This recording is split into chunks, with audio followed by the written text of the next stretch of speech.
नाज़रीन अस्सलाम वालेकुम। नाज़रीन, अब से चंद घंटे पहले पाकिस्तान के वजीर दाखिला जनाब चौधरी निसार अली खान साहब ने एक बड़ी जज्बाती, बड़ी गमो गुस्से से भरी हुई प्रेस कॉन्फ्रेंस की, जिसमें उन्होंने उन इल्ज़ामात का जवाब दिया जो सुप्रीम कोर्ट के कमीशन काजी फायज ईसा की रिपोर्ट के बाद मीडिया और अपोजिशन की तरफ से, पीपल्स पार्टी खासकर की तरफ से उन पे लग रहे हैं। लेकिन इस गमो गुस्से से भरी हुई प्रेस कॉन्फ्रेंस में, जिसमें वजीर दाखिला ने एक से ज़्यादा दफ़ा ये कहा कि उन्हें बहुत गम है, उन्हें दुख है, उन्हें रंज है, वो बड़े डीपली हर्ट हुए हैं, उन्होंने सुप्रीम कोर्ट की रिपोर्ट को जानिबदाराना, वन साइडेड करार दिया। उन्होंने कहा उन्हें बड़ा दुख हुआ है कि सुप्रीम कोर्ट की इस रिपोर्ट में उनके मौक़िफ़ को लिया ही नहीं गया, समझा ही नहीं गया, अकाउंट फॉर नहीं किया गया।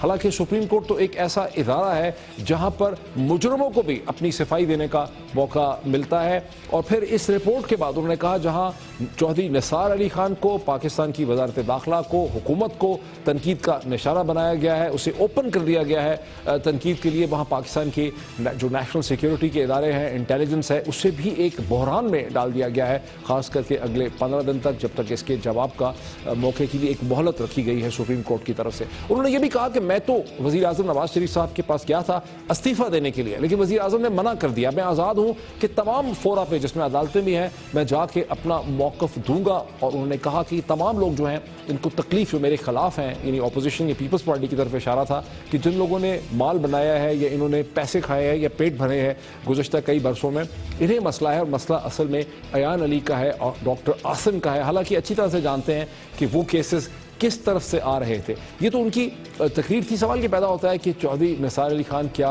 आज पाकिस्तान में सियासी तौर पर तन्हा है? कई दफ़ा लोग कहते हैं कि वज़ीर आज़म भी उनसे नाखुश हैं। राहील शरीफ साहब के और जनरल रिजवान के तबादलों के बाद, आगे हट जाने के, मंजर आम से हट जाने के बाद, क्या चौधरी निसार आज सियासी तौर पर अपने आप को तन्हा महसूस करते हैं? इस बुनियादी सवाल के साथ, और ख़ास करके पीपल्स पार्टी उठती है तो चौधरी निसार का रेजिग्नेशन मांगती है। आखिर पीपल्स पार्टी की सियासत की लॉजिक और मंतिक क्या है? इन सवालों के एनालिटिकल जो सवाल हैं, इनके साथ मुझे ज्वाइन कर रहे हैं सीनियर एडिटर रोज़नामा दुनिया लाहौर से जनाब इरशाद आरिफ साहब। इरशाद आरिफ साहब, अस्सलाम वालेकुम, वार्म वेलकम। जी वालेकुम सलाम डॉक्टर साहब। इरशाद आरिफ साहब, ये गमो गुस्से से भरी जो प्रेस कॉन्फ्रेंस थी वज़ीर दाखिला की, चौधरी निसार अली खान की, इसे आपको क्या समझ आया? देखिए डॉक्टर साहब, ये अफसोसनाक बात है कि यहाँ जुडिशल कमीशन जो बना है सुप्रीम कोर्ट का, और काजी फायज ईसा की शोहरत है, एक अच्छे दयानतदार मजबूत जज की शोहरत है। एक कमीशन बनता है, वो रिपोर्ट देता है। अगर तो कोई अपोजिशन का आदमी उस पर तनकीद करे या उस पर इजहार मायूसी करे या कोई और बात करे तो वो समझ में आने वाली बात है। लेकिन अगर मुल्क का वज़ीर दाखिला जो है वो ये कहना शुरू कर दे कि ये जानिबदाराना है, ये यकतरफा है और मुझे सुना नहीं गया, तो बड़ी अजीब व गरीब बात बनती है। और लोगों को समझ नहीं आती कि अदालतों का और अदालती फ़ैसलों का और जुडिशल कमीशन का एहतराम अगर हुकूमत नहीं करेगी, हुकूमत के इदारे नहीं करेंगे, तो फिर और किसी से आप क्या तवक्को रख सकते हैं? इससे पहले लाहौर में एक कमीशन ने रिपोर्ट दी जो वज़ीर आला साहब ने ख़ुद बनाया था, बाक़ी नजफ़ी कमीशन जो था, उसकी रिपोर्ट पर भी हुकूमत ने कहा कि ये वन साइडेड है। तो ये अजीब व गरीब बात है और ये रवैया जो है नाकाबिल फ़हम है। अगर वो समझते हैं जनाब निसार अली खान साहब के जी वो रिपोर्ट दुरुस्त नहीं है, तो उन्हें बतौर वज़ीर दाखिला कंडेम करने की बजाय बेहतर ये था कि वज़ीर आज़म के पास जाके वो ये ना कहते कि मैं इस्तीफ़ा देना चाहता हूँ। उन्हें इस्तीफ़ा दे देना चाहिए था। इस्तीफ़ा देने के बाद फिर उसको उसके पेश होके, कमीशन के सामने पेश होके अपना नुक्ता नज़र पेश करना चाहिए था अपने वकील के ज़रिए। लेकिन इरशाद आरिफ साहब, वो तो उन्होंने तो बागे दोहल प्रेस कॉन्फ्रेंस में कहा कि मैं तो इस्तीफ़ा देने गया था, इस्तीफ़ा यानी देना चाह रहा था, लेकिन वज़ीर आज़म ने मंजूर नहीं किया। नहीं, ये देखो ना, ये तो कोई तरीका नहीं होता जी। आप जाके ज़ुबानी कहते जी मैं इस्तीफ़ा देना चाहता हूँ, उसका तो मतलब ही यही होता है कि जनाब मैं आप पर ये छोड़ रहा हूँ, लेकिन साथ ही साथ ये एक रिक्वेस्ट शामिल होती है कि जी आप मेहरबानी कीजिएगा, मंजूर ना कर लीजिएगा। या तो उन्हें यह खौफ था कि अगर मैंने लिख के भेज दिया, जो अमूमन होता है, तो वो मंजूर ही ना कर लिया जाए। ये तो कोई बात नहीं है। एक बाउसूल आदमी के तौर पर, बावकार आदमी के तौर पर उनका ये कहना नहीं बनता कि मैं देने गया था। उनको दे देना चाहिए था और फिर खड़े होके एक आज़ाद शहरी के तौर पर, एक कानून पसंद शहरी के तौर पर, एक बावकार बाइज़्ज़त शहरी के तौर पर सारे जवाबात देने के अलावा कमीशन में पेश होके सारी वजाहतें करनी चाहिए थी।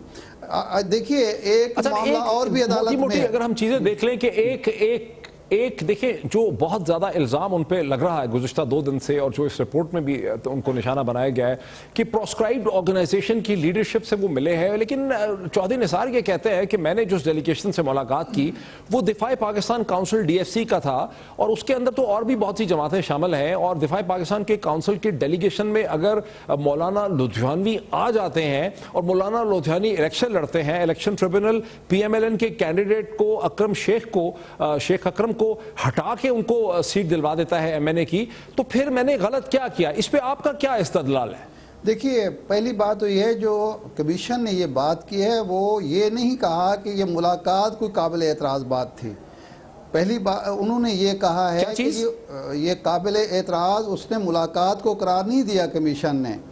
उसने जो बात की है वो ये है कि आप शनाख्ती कार्ड, एक शख्स जो शेड्यूल 4 में शामिल है उसका शनाख्ती कार्ड ब्लॉक करते हैं, और जितने लोग भी शामिल होते हैं। जब आपके पास डेलीगेशन आता है जिसमें एक कलअदम जमात का, सबका कलअदम जमात का सरबराह भी शामिल है, तो आप उससे मिलते हैं और उस मुलाकात के नतीजे में वो शनाख्ती कार्ड जो है अनब्लॉक कर देते हैं। एतराज़ बुनियादी तौर पर ये है, उन्हें जवाब ये देना नहीं चाहिए कि वो आ गए अचानक तो मैं क्या करता। उन्हें जवाब ये देना चाहिए कि अहले सुन्नत वल जमात जो है वो कलअदम जमात नहीं है और मैंने कुछ गलत नहीं किया। वो जो जब ये एक छुपने की कोशिश करते हैं कि जी वो मौलाना समीउल हक के साथ आ गए और वो फलां के साथ आ गए, देखिए मुलाकातें ऐसे नहीं होती। एक जब वफ्द ने मुलाकात की ख्वाहिश जाहिर की होगी तो उनके नाम उनके सामने पेश हुए होंगे और उन्होंने मंजूरी दी होगी, और उसमें ये मुमकिन ही नहीं है कि अहमद लुधियानवी साहब का नाम लेकिन इरशाद आरिफ साहब, जब वो कहते हैं कि शेड्यूल 4 में जिन लोगों के नाम है कि शनाख्ती कार्ड, उन्होंने कहा कि मैं लोगों के शनाख्ती कार्ड बंद यानी ख़त्म नहीं कर सकता। उन्होंने कहा हुसैन हकानी साहब जो है इतना बोलते हैं रियासत पाकिस्तान के खिलाफ, लेकिन उनके पास भी ज़ाहिर पाकिस्तानी पासपोर्ट या शनाख्ती कार्ड है, तो मैं किसी की सिटीजनशिप ख़त्म नहीं कर सकता। ये भी जवाब दिया उन्होंने प्रेस कॉन्फ्रेंस में। नहीं, ये जवाब इसलिए नहीं बनता कि उन्होंने खुद ये प्रेस कॉन्फ्रेंस में कहा कि शेड्यूल 4 के जो लोग हैं, ये कानून सामने आया उन्हीं की तरफ से, हुकूमत की तरफ से, नादरा की तरफ से, कि उनके शनाख्ती कार्ड ब्लॉक कर दिए जाएंगे, और ब्लॉक किए गए। कहा गया कि इतने लोगों के हमने ब्लॉक किए हैं। लेकिन जब उसमें अहमद लुधियानवी साहब का या कुछ और लोगों का हुआ, देखिए उनको असल में स्टैंड लेना चाहिए एक क्लियर। या तो वो ये कहें कि जी ये जो ब्लॉक हो गए थे वो गलत हुए थे। आप पहले क्रेडिट लेते हैं कि जी हम ब्लॉक कर रहे हैं, जब वो हो जाते हैं और वो मसाइल पैदा करते हैं तो आप कहते हैं जी मैं तो नहीं हूं ये करने वाला। ये मुझे बताएं कि पाकिस्तान पीपल्स पार्टी की आपको क्या सियासत समझ आ रही है? वो उठते हैं तो चौधरी निसार पे हमला करते हैं, उसका रेजिग्नेशन मुतालबा करते हैं, वजह क्या है? नहीं, वो तो साफ नज़र आ रही है। पीपल्स पार्टी की जो सियासत है वो बार्गेनिंग है, वो सौदाबाजी करना चाहते हैं। वो निसार अली खान को एक बार्गेनिंग चिप के तौर पर इस्तेमाल करना चाहते हैं कि जी अगर, चूँकि समझते वो ये हैं कि जो 2 धड़े हैं मियाँ साहब के इर्द गिर्द, एक वो धड़ा है जिसकी क़यादत निसार अली खान कर रहे हैं, जो पीपल्स पार्टी के साथ मुफाहमत नहीं करना चाहता पीपल्स पार्टी की शराइत पर। शराइत क्या है?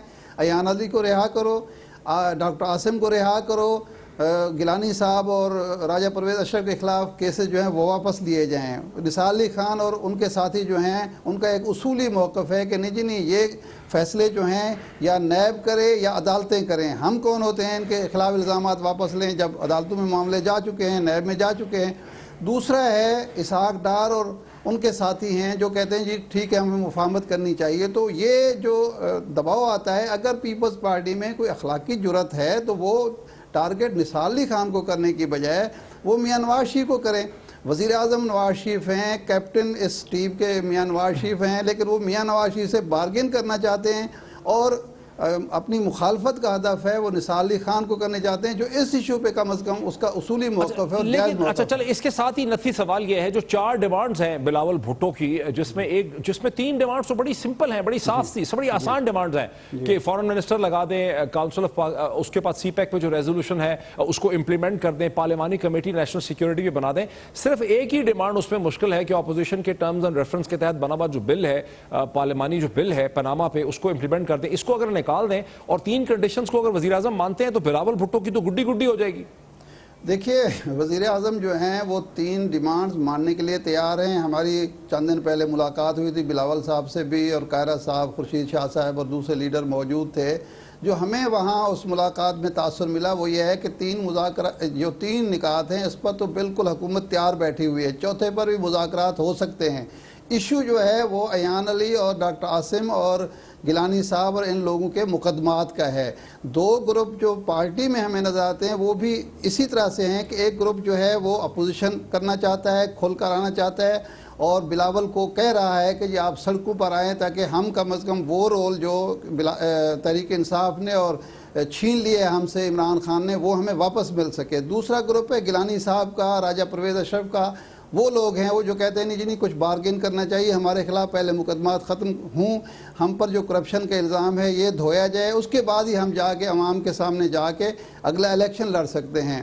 तो उनका मुतालबा, मेन मुतालबा जो है वो है मुकदमात का ख़ात्मा। बाकी सारी चीज़ें जो हैं ये सिर्फ उन पे कॉम्प्रोमाइज़ जो है वो हो सकता है। इरशाद आरिफ साहब, बहुत शुक्रिया हमें ज्वाइन करना। रोजनामा दुनिया के लाहौर से सीनियर एडिटर इरशाद आरिफ साहब हमें पीपल्स पार्टी की पॉलिटिक्स और इंटीरियर मिनिस्टर की जो तकरीर है जो गुमो गुस्से की, उसका एनालिसिस दे रहे थे। और ये बड़ा दिलचस्प है कि पीपल्स पार्टी इस वक्त अपने क्या सियासी अहदाफ हासिल करना चाहती है, और बिलावल भुट्टो के जो 4 डिमांड का नुक्ते हैं, जो बज़ाहिर 3 तो बहुत ही सादा हैं, उन्हें अगर वज़ीर आज़म मान लेते हैं तो फिर क्या बिलावल भुट्टो पाकिस्तान की मेन ऑपोजिशन बन जाएंगे? बड़े इंपॉर्टेंट और दिलचस्प, ये पर्टिनेंट क्वेश्चंस हैं जिन पे हम बात करते रहेंगे। एक ब्रेक लेते हैं और ब्रेक के बाद पाकिस्तान पीपल्स पार्टी पंजाब के जो सदर हैं जनाब कमर जमान कायरा साहब, उनसे बात करते हैं इन्हीं इश्यूज पे आफ्टर द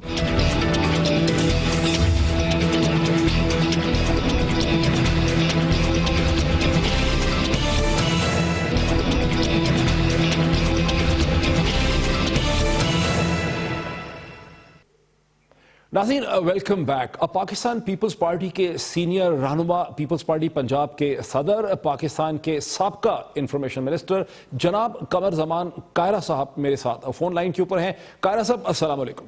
जी वालेकुम अस्सलाम डॉक्टर साहब।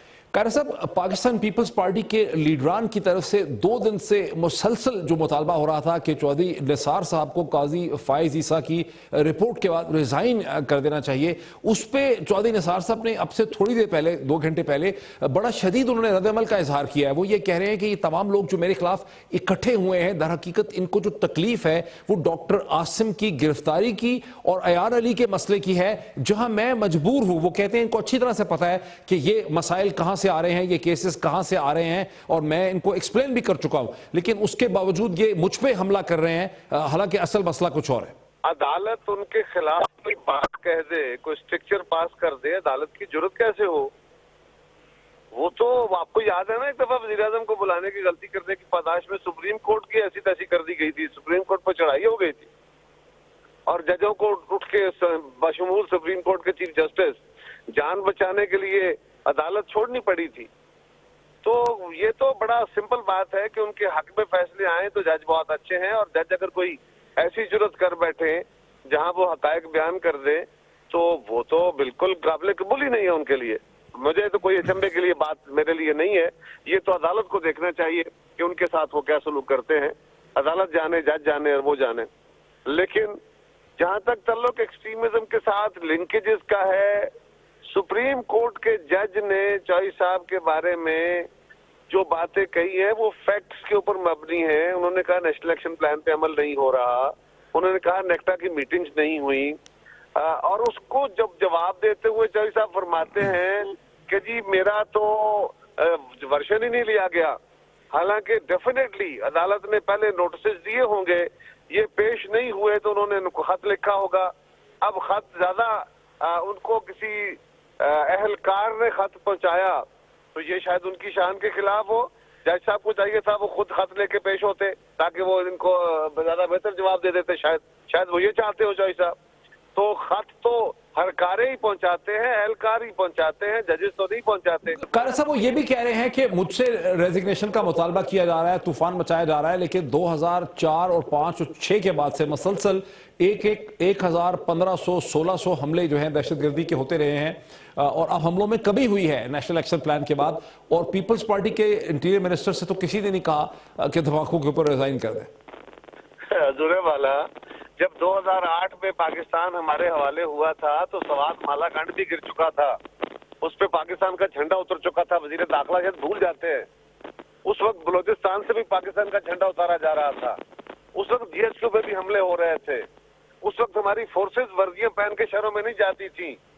उस वक्त हमारे शहर और हमारे गांव उनकी दहशतगर्दों की जद में थे और हमने 3 महीने में स्वात मालाकांड क्लियर किया था, बाजौड़ क्लियर किया था, वजीरिस्तान क्लियर किया था। पाकिस्तान में बहुत वाज़ेह तौर पे उसमें बेहतरी आई थी। हमने बलूचिस्तान को स्टेबल किया था, बलूचिस्तान को पाकिस्तान के मेन स्ट्रीम में लेके आए थे। ये पता नहीं कौन से जहान की बातें कर रहे हैं। यकीनन उसमें बेहतरी तो ग्रेजुअली हो रही थी। वो तो देखे ना, ये खाली एक जज का फैसला नहीं है, एक कमीशन का फैसला नहीं। इससे पहले आर्मी चीफ नहीं कह चुके कि नेशनल एक्शन प्लान पे अमल दरामद नहीं हो रहा। नेशनल एक्शन प्लान का वो पोर्शन जो सिविल पोर्शन है उस पे अमल दरामद नहीं हो रहा। नेक्टा फाल नहीं है। कोई एक बंदा चीखा है, 101 दफा ये बातें हो चुकी है। नेक्टा की मीटिंग्स जो एग्जीक्यूटिव कमेटी की हैं उसके ना होने के हवाले से उनका मौकफ यह है कि जब बोर्ड ऑफ गवर्नर की मीटिंग्स नहीं हुई हैं और चूंकि वो प्राइम मिनिस्टर ने गालबन प्रिजाइड करनी थी, इसलिए वो अकेले एग्जीक्यूटिव कमेटी की मीटिंग्स कॉल नहीं कर सकते। तो ठीक है, इसका मतलब है वजीर आजम जिम्मेदार है, फिर वजीर आजम अपने से इस्तीफा मांग ले। वो कहें कि उनका कसूरवार वो है। यही कह रहे हैं ना निसार साहब, मैं तो कसूरवार नहीं हूँ, कसूरवार तो वजीर आजम है। मतलब वो क्या कह रहे हैं, ये वैसे ही है जैसे पनामा केस में एक झूठ के बाद दूसरा झूठ, दूसरे के बाद 10 झूठ, 10 के बाद 50 झूठ, 50 के बाद 100 और जान नहीं छूट रही। इसमें भी झूठ पे झूठ बोले जाएंगे, क्या इससे जान छूट जाएगी? क्या ये बात वाज़ेह तौर पे नहीं है कि इनकी सफों में उनके लोग हैं दहशतगर्दों के, इंतहा पसंद इनके अपने MNAs और MPs है? पता नहीं है लोगों को राना सनाउल्लाह के ऊपर क्या क्या इल्जाम लगे, क्या क्या नहीं कहा गया इनके MNAs के बारे में। और ये खुद मौजूद वसूफ जो है ये तस्वे बहाते रहे। जब ये जो लाल मस्जिद वाला वाकया हुआ उस पे भी ये तस्वे बहाते रहे। जब वो मारा गया तालिबान का जो लीडर था, बीबी शहीद का जो कातिल था, उनको जब मारा गया, कत्ल हुए वो, तो ये तो बाकायदा रोए। और ये वही गवर्नमेंट है डॉक्टर साहब जिसके ऊपर पंजाब में 2 हमले हुए तो शिवाजी शरीफ ने कहा जी हमें क्यों मारते हो, हम तो आपके साथी हैं, हमें हमारे ऊपर क्यों हमले करते हो। उनका जो इल्जाम है वो कह रहे हैं कि पीपल्स पार्टी को जो पीड़ है, जो तकलीफ है, वो अयान अली और डॉक्टर आसिम अली की है। असल मसला यही है। अच्छा, इसका मतलब है वो ये कह रहे हैं कि एक काम मैं कर सकता हूं, पीपल्स पार्टी मुझ पर प्रेशर डाल रही है कि डॉक्टर आसिम को रिहा कराओ। यही कह रहे हैं ना? जी, यही कह रहे हैं ना वो। तो पीपल्स पार्टी इसलिए मुतालबा कर रही है कि चौधरी साहब ये काम कर सकते हैं। किससे कर सकते हैं? वो तो कोर्ट में केस है, चलान ये दे चुके हैं, इन्होंने क्या करना है उसमें? अब वो तो सीधा सीधा कोर्ट का फैसला होना है।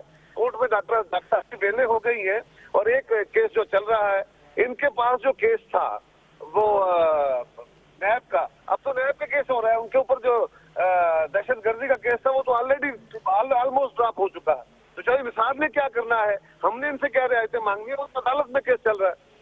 नहीं तो फिर बुनियादी तौर पे कैसे एक्सप्लेन करें इसको कि चौधरी निसार का ही रेजिग्नेशन आप क्यों मांग रहे हैं? इसके डॉक्टर साहब और क्या कहे, चौधरी साहब अब बड़े समझदार हैं, बड़े एक्सपीरियंस बंदे हैं, वो और क्या कहें। वो पीपल्स पार्टी पे गलत आसानी से उछाला जाता है ना, तो बड़ा हर कोई बाय करेगा इसको। भाई हम कह रहे हैं अयान अली है तो सजा दो, हमने रोका हुआ, उसका केस भी कोर्ट में है, उसमें चौधरी निसार साहब क्या करेंगे?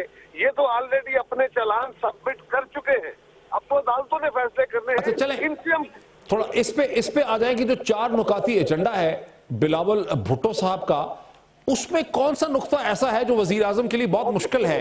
रेजोल्यूशन जो है CPEC का बना सकते हैं, उस पर कमेटी, इसे कहते हैं नेशनल सिक्योरिटी पार्लियामानी कमेटी बनानी है, कौन सा मुश्किल मसला है उनके लिए? उसमें सिर्फ गालबन फॉरेन मिनिस्टर एक ऐसी चीज है, और पार्लियामानी रेजोल्यूशन से भी क्या हो जाएगा पनामा पे? ये है क्या 4 पॉइंट्स, इसकी अहमियत क्या? पहला पॉइंट है उसमें कि नेशनल सिक्योरिटी कमेटी। नहीं, मुझे पॉइंट्स पता है कायरा साहब, मेरा मतलब इसकी अहमियत क्या बनती है, इसकी अहमियत क्या बन पाएगी? क्यों मैं बताने लगा हूं क्यों? इसलिए कि उसमें रुकावट चौधरी निसार साहब है। अच्छा। जो पिछली APC हुई, उस APC में भी प्राइम मिनिस्टर साहब ने कमिट किया कि हम बना देंगे। डार साहब को हमने कहा कि जिस पर बेशक ना लिखे, लेकिन उन्होंने उसके जो रेजोल्यूशन आया उसमें लिखा बकायदा, लेकिन आज तक उसके ऊपर कोई एक पेशरफ्त नहीं हुई, क्योंकि चौधरी साहब पार्लियामेंट्री कमेटी को अपने रास्ते की रुकावट समझते हैं, क्योंकि पार्लियामेंट्री कमेटी तो सवाल करेगी, पूछेगी। हालांकि वो गवर्नमेंट के फायदे के लिए है यार, हमारे गवर्नमेंट में रही ना तो क्या हो गया था, वहां जहां ये सवाल नहीं कर सकेंगे कमेटी सवाल कर लेगी, लेकिन ये वो बात सुनने को तैयार नहीं है। दूसरा, और हमारा मुतालबा सिंपल ये है कि वो बेहतर इम्प्लीमेंटेशन करा सकेगी नेशनल एक्शन प्लान का, या ओवरव्यू कर सकेगी उसको। दूसरा हमारा जो मुतालबा है CPAC के ऊपर, ऑलरेडी जो APC में फैसले हुए थे, जो जरदारी साहब ने अपने घर में बुलाई थी, जिसमें गवर्नमेंट भी बैठी थी और गवर्नमेंट ने एडमिट किए थे, एग्री किए थे, उन पे फैसला करो, वेस्टर्न रूट का जल्दी इजरा करो, उसको प्रेफरेंस दो। ये बातें बड़ी पहले से वाज़ेह है डॉक्टर साहब, आपको पता है, आपसे कुछ छुपी हुई बातें तो नहीं है। और अगर हम कह रहे हैं कि वजीर खारजा मुकर्रर करो, एक फुल टाइम एम्पावर्ड वजीर खारजा, ये वजारत खारजा जो शायद डिवाइडेड वजारत खारजा आपने बना दी है, तमाशा कर दिया है, ये पाकिस्तान की खारजा पॉलिसी का मुकदमा लड़ने से नाअहल है। तो इसमें हमारा क्या कसूर? हमको ये तो नहीं कह रहे कि हमारा वजीर खारजा ले आओ, हम ये तो नहीं कह रहे PTI का ले आओ, अपनी जमात से लाना है। PTI को आपने जिक्र कर दिया, मेरा आखिरी सवाल है कि तहरीक इस्तेकात तो आप लेकर आए थे, पार्लियामानी रेजोल्यूशन भी ला रहे हैं पैनामा पे, लेकिन जो तहरीक इंसाफ वापस आ गई है नेशनल असेंबली में, वो सियासत आपसे स्टील कर रहे हैं, वो आपसे लाइमलाइट चोरी कर रहे हैं पार्लियामेंट की?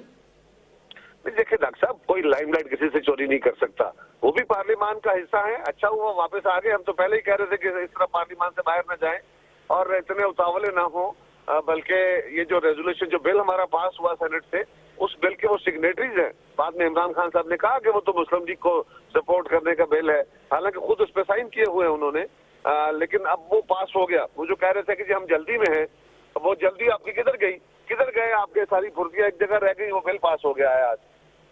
लेकिन कारा साहब, बिल से फर्क क्या पड़ेगा जब मामला पहले ही सुप्रीम कोर्ट के सामने है? बिल से क्या फर्क पड़ जाएगा? देखिए, हम क्या कहते हैं डॉक्टर साहब, हमारा मुतालबा ये है, और हमने खान साहब को भी ये कहा कि सुप्रीम कोर्ट में मत जाइए, वहां से कुछ नहीं मिलेगा। पहले सुप्रीम कोर्ट को एम्पावर करें, उस कानून के जरिए जो हमने पनामा पेपर्स बिल के जरिए प्रपोज किया है, जो सेनेट से पास हो गया है, पहले आप उसको, पहले सुप्रीम कोर्ट को एम्पावर करें, उस कमीशन को एम्पावर करें, उसको वो जरूरी इख्तियारात दें, उसके कंटूर्स तय करें, हदूद क़यूद तय करें कि क्या क्या सवाल पूछे जाने हैं, और ताकि अदालत के लिए, और फिर जो अदालत को पावर चाहिए, पावर ऑफ अटॉर्नी चाहिए, जिनके ऊपर इल्जाम है उनसे भी, तो वो बिल पास करने के बाद हम फिर सुप्रीम कोर्ट से गुजारिश करें, इस्तदा करें कि जनाब आप इस कानून की रोशनी में एक कमीशन बनाएं, ये वेल एम्पावर्ड कमीशन होगा और वो तहकीकात करेगा। ये बनाने को नहीं तो फिर एक मतलब तो इसका मतलब ये है कि आप ये चाहेंगे, पीपल्स पार्टी ये चाहेगी कि सुप्रीम कोर्ट की जो प्रोसीडिंग है उसको रोका जाए, पहले बिल पे बहस हो, पहले बिल पे अमल दरामद हो। हमें तो उससे कोई गर्ज नहीं, हम तो सुप्रीम कोर्ट में नहीं गए, जो गए वो जाने। बहुत शुक्रिया कमर जमान कायरा साहब, पाकिस्तान पीपल्स पार्टी पंजाब के सदर, हमें अपना मौक़िफ़ दे रहे थे। ब्रेक लेते हैं, ब्रेक के बाद देखते हैं कि नरेंद्र मोदी की मॉनेटाइजेशन पॉलिसी का क्या सियासी बहरान पैदा हुआ है। After the break.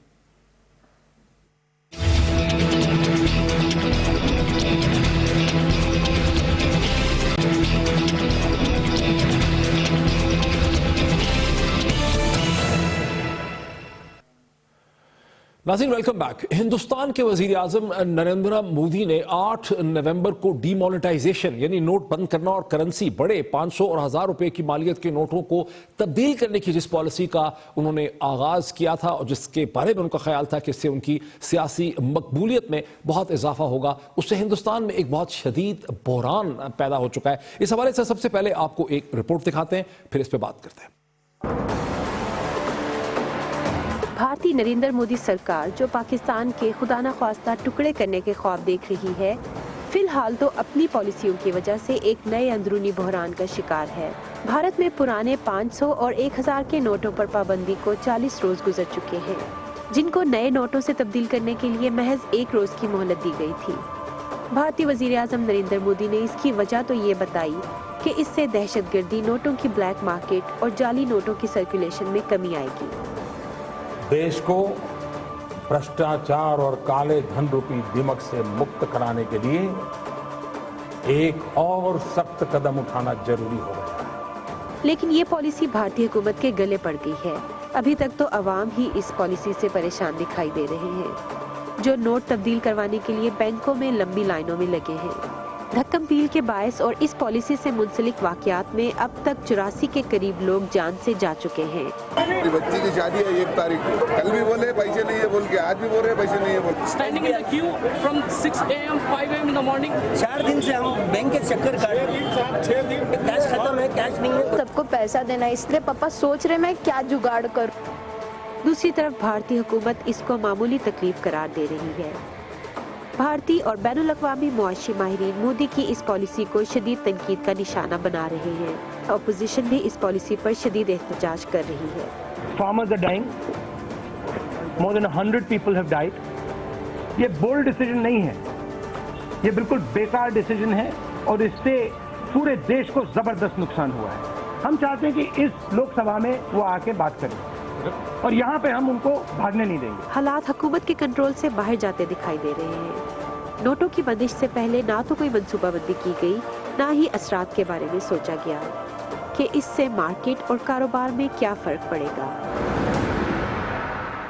नाज़रीन, मुझे हिंदुस्तान से जर्नलिस्ट और डिप्लोमेट के कॉलमिस्ट जनाब संजय कुमार साहब ज्वाइन कर रहे हैं। संजय, अस्सलाम वालेकुम, वार्म वेलकम। बताइए संजय, हमारे यहाँ पाकिस्तान में भारत में जो डीमोनेटाइजेशन हो रही है उसकी पाकिस्तान में किसी किस्म की कोई अंडरस्टैंडिंग नहीं है। यहाँ तो ये बहुत छोटी सी एक हेडलाइन बनी है और ख़त्म हो गई है, लेकिन हमारी अंडरस्टैंडिंग है कि भारत में डीमोनेटाइजेशन एक बहुत बड़ा इशू है, इसके बड़े असरात हो रहे हैं। इसकी क्या वजह है, मकसद क्या था वज़ीर आज़म नरेंद्र मोदी का और हो क्या गया है?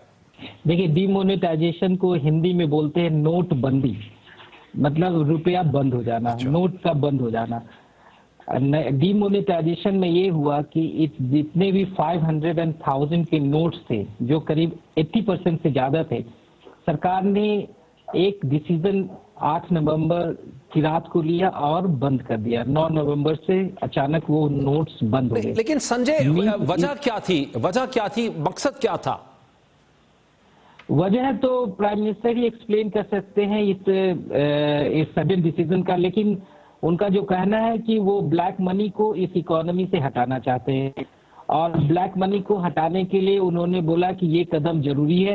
दूसरा, उन्होंने जो आर्गुमेंट दिया कि टेररिस्ट लोग बहुत सारे फेक करेंसी 500 और 1000 के इस्तेमाल करते हैं, इससे टेररिज्म भी कम होगा और इससे एक इकोनॉमी बूस्ट होगी। ये सब उन्होंने वजहें बताई और बोला कि लेकिन संजय, अगर दहशतगर्द नोट प्रिंट करते हैं तो वो तो फिर नई करेंसी को भी प्रिंट कर लेंगे कि नई करेंसी कोई ऐसी है जिसे प्रिंट करना मुमकिन नहीं होगा? उन्होंने एक्सप्लेन किया पहली 8 नवंबर की रात को कि नए करेंसीज आएंगे उसमें चिप्स होंगे और भी मीडिया वालों ने ये काफी जोरों से प्रचार किया कि वो उसमें अलग ढंग के चिप्स होंगे जिससे उसे काउंटरफीट करना, नकली बनाना मुश्किल होगा। लेकिन अभी जो नए नोट सही में आए उसमें चिप्स है या नहीं, इसमें डिबेट ही है, लेकिन जहां तक हमें जानकारी है उसमें कोई ऐसी चिप्स नहीं है। हाँ, उसमें क्वालिटी थोड़ा उन्होंने इम्प्रूव किया है, लेकिन ऑलरेडी खबरें आ रही हैं दूसरे जगह से कि इसके भी नकली नोट्स निकल गए हैं। तो प्राइम मिनिस्टर का जो पहली रात का जो डिसीजन था कि नकली नोट्स नहीं बनेंगे, वो अपने आप में ही अब 1 महीने में ही ये झूठ साबित होने लगा। दूसरी बात कि वो ब्लैक मनी नहीं, लेकिन संजय ये तो समझाएं हमारे व्यूअर्स को कि काला धन या ब्लैक इकोनॉमी जो है हिंदुस्तान में, वो कितना बड़ा मसला है कि नरेंद्र मोदी ने पूरे मुल्क को इतनी बड़ी मुसीबत में, अजाब में डाल दिया है। कितना बड़ा मसला है ब्लैक इकोनॉमी? देखिए, इसका बैकग्राउंड ये है कि नरेंद्र मोदी जब प्रधानमंत्री बने तो उनके बनने के पीछे एक वजह एंटी करप्शन मूवमेंट था। एंटी करप्शन मूवमेंट की वजह से ही प्राइम मिनिस्टर को इतना एक ओवरवेलमिंग मेजॉरिटी मिला पार्लियामेंट में और कांग्रेस के ये बदहाली का जो कारण बना, हार का एकदम बुरी तरह से हार का कारण बना ये एंटी करप्शन मूवमेंट। इसी मूवमेंट को भी बरकरार रखना चाहते हैं। वो मोमेंटम जो उन्हें 2014 में मिला, उसी मोमेंटम को बरकरार रखते हुए और कांग्रेस को हमेशा के लिए नीचे दिखाने के लिए और एक पॉलिटिकली एलिमिनेट करने के लिए उन्होंने ये सोचा कि इससे बड़ा मसला और कुछ नहीं हो सकता, ब्लैक मनी पे अटैक करो। लेकिन उन्होंने एक कहते हैं कि तालाब में कुछ 4-5 मगरमच्छ को खत्म करने के फेर में बहुत सारी मछलियों को जान मार दिया उन्होंने। अभी सच्चाई जो संजय साहब, मैं आपको मैं एक छोटा सा टुकड़ा आपको सुनाना चाहता हूं और हमारे व्यूअर्स भी देखेंगे, जिसमें राहुल गांधी जो कांग्रेस के लीडर हैं वो ये कहते हैं कि नरेंद्र मोदी कंफ्यूज्ड हैं, वो ये बता ही नहीं पा रहे कि उन्होंने डीमोनेटाइजेशन या नोटबंदी का अमल जो है वो क्यों किया है। ये जरा टुकड़ा सुन ले, फिर मैं आपकी सवाल पूछता हूँ। प्रधानमंत्री काले धन की बात कर रहे थे, काले धन के बाद प्रधानमंत्री आतंकवाद के ऊपर गए, फिर प्रधानमंत्री वहां से निकले, कहा ये काउंटरफिट के खिलाफ है, फिर प्रधानमंत्री काउंटरफिट से भागे, कैशलेस इकोनॉमी में गए। कैशलेस इकोनॉमी से 2, 3, 5 कंपनीज को फायदा होगा जो हर ट्रांजैक्शन पे कमीशन लेंगे। संजय, आपने सुना ये 4-5 वजूहात हैं। कैशलेस इकोनॉमी क्या चीज है? वो कह रहे हैं कि क्रेडिट कार्ड से पूरा हिंदुस्तान ट्रांजैक्शन करेगा। ये तो जब उन्होंने 8 नवंबर की रात को जब प्रधानमंत्री पूरे देश को जब एड्रेस किया तो उन्होंने कैशलेस इकोनॉमी की बात ही नहीं की। वो उनका एक ही टारगेट था, ब्लैक मनी। ब्लैक मनी को का ही आर्गुमेंट लेकर उन्होंने कहा कि हम 500 और 1000 नोट्स को खत्म कर रहे हैं कल से। लेकिन प्रॉब्लम क्या है कि जो एक अनुमान के अनुसार करीब 15 लाख करोड़ रुपया ब्लैक मनी में इंडिया में है, लेकिन पिछले एक महीने में 11 से 12 लाख करोड़ रुपया ऑलरेडी बैंक में आ चुका है। तो ये सवाल उठता है कि अगर इतने ब्लैक मनी थे तो बैंक में कैसे आ गए? वो तो वाइट हो गए। तो सरकार का जो मेन आर्गुमेंट था ब्लैक मनी पे वो एकदम खत्म हो गया। तो उस आर्गुमेंट को बचाने के लिए सरकार अपनी फेस को बचाने के लिए वो कैशलेस इकोनॉमी की बात करने लगे। उन्होंने बोला कि अब डिजिटल इकोनॉमी, कैशलेस इकोनॉमी देश के लिए अच्छा, लेकिन ये तो समझाएं हमें कि अगर 11, 14, 1500 करोड़ 15,000 करोड़ रुपए में से 11 लाख वापस आ चुका है बैंकों में, तो फिर ये झगड़ा क्यों है? ये जो फसादात हो रहे हैं, जो मारपीट हो रही है, जो जलसे जुलूस हो रहे हैं, 84 या 100 लोगों की जो हत्या हो गई है, डेथ हो गई है, इसकी वजह क्या है? मतलब हुकूमत कंट्रोल नहीं कर पा रही, प्रोवाइड नहीं कर पा रही? नहीं, इसमें डिमोनेटाइजेशन में एक इश्यू ये है कि सरकार ने 500 और 1000 के नोट को तो बंद किया ही, प्लस उन्होंने सरकार ने ये बोला कि जिसके पास ऑलरेडी पैसे बैंक में है वो एक दिन में 2000 से ज्यादा विड्रॉ नहीं कर सकते एटीएम से, प्लस अगर एक वीक में नॉट मोर देन 24,000। अब ये हो गया कि अगर आपका पैसा भी बैंक में है तो यू कैन नॉट विड्रॉ। इस वजह से एक तो जिसके पास जो पैसा है वो विड्रॉ नहीं कर सकते, और जिसके पास पैसा नहीं है वो भी विड्रॉ नहीं कर सकते। 2000 से ज्यादा वो विड्रॉ नहीं कर सकते। तो आप देखेंगे तो इसका सियासी इंपैक्ट क्या होगा जब आगे इंतखाबात होने वाले हैं? आज देश का एक इंसान इस नोटबंदी से, डीमोनेटाइजेशन से परेशान है। किसान लोग परेशान है, व्यापारी लोग परेशान है, आम आदमी परेशान है, मिडिल क्लास परेशान है। आप समझ सकते हैं जब इतना बड़ा तबका इससे परेशान है तो इसका इम्पैक्ट भी बड़ा ही होगा।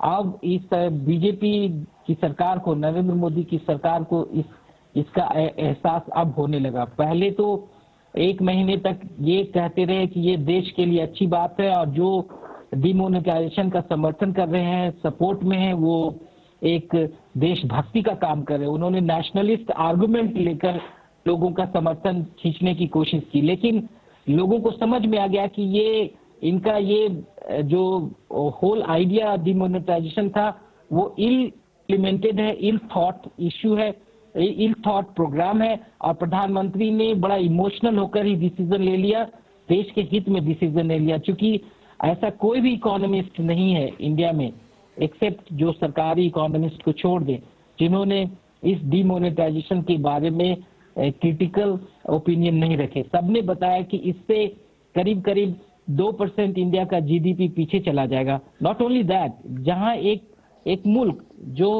जिसका 80% 90% के करीब इकोनॉमी कैश पे चलता है, वहां से आप कैश ही खत्म कर दे तो आप समझ सकते हैं कि जो वहां पे कितना संजय, आखिरी सवाल यह है कि फरवरी में यूपी में, पंजाब में इलेक्शन हो रहे हैं, तो क्या ये झगड़ा जो है, जो इस वक्त की सूरत हाल है, ये इलेक्शन तक बढ़ते नजर आती है, ये खत्म हो जाएगी अगले चंद दिनों में? ये इश्यू अब पिकअप और जोर से करने लगा, लोगों को अब तकलीफ महसूस होने लगा। अब आप ये यूपी में इसका रिफ्लेक्शन आपको मिल जाएगा, जिस ढंग से डिसकंटेंटमेंट है और वो लोगों में। पंजाब में इस ऑलमोस्ट सर्टेन बीजेपी वहाँ जो अकाली दल के साथ अलायंस में, वहाँ पे करीब ये श्योर है कि वहाँ पे वो नहीं आ सकते। यूपी एक टेस्ट केस है और यूपी में जिस ढंग से माहौल देश में बन रहे हैं उस ढंग में ये नहीं लगता कि बीजेपी के लिए एक आसान वहाँ पे आसानी से वो जीतने का सोच भी सकते। वहाँ पे ऑलरेडी उनके लिए ग्राउंड टफ होता जा रहा है। आप जिस ढंग से आप देखिए राहुल गांधी को जिस ढंग से अब प्रोमिनेंस मिलने लगा, उनकी आवाज को लोग सुनने लगे, इसमें इसी से आप समझ सकते हैं कि मोदी का ग्राफ धीरे धीरे अब नीचे जाने लगा। बहुत बहुत शुक्रिया संजय कुमार साहब, हिंदुस्तानी जर्नलिस्ट और एनालिस्ट और डिप्लोमेट के कॉलमनिस्ट जनाब संजय कुमार हमें बता रहे थे कि कैसे नरेंद्र मोदी की हुकूमत ने जो डीमोनेटाइजेशन की पॉलिसी को इम्प्लीमेंट किया है, यानी नोटबंदी की पॉलिसी को, करेंसी को चेंज करने की पॉलिसी को, उससे कैसे एक हिंदुस्तान में बहुत ही शदीद सियासी बहरान पैदा हो गया है। अंग्रेजी जुबान का एक मुहावरा है, there is many a slip twixt the cup and the lip, यानी अगले लम्हे का पता नहीं होता। सो नरेंद्र मोदी जो अच्छा चंद हफ्ते पहले इंतहाई सियासी तौर पे मुस्तहकम लग रहे थे, वो एक बहुत बड़े सियासी बहरान का शिकार हैं जो उनके आगे होने वाले जो स्टेट इलेक्शंस हैं उससे पहले खत्म होता नजर नहीं आ रहा है। नाज़रीन, आज इतना ही, कल फिर आपसे मुलाकात होती है। बहुत शुक्रिया।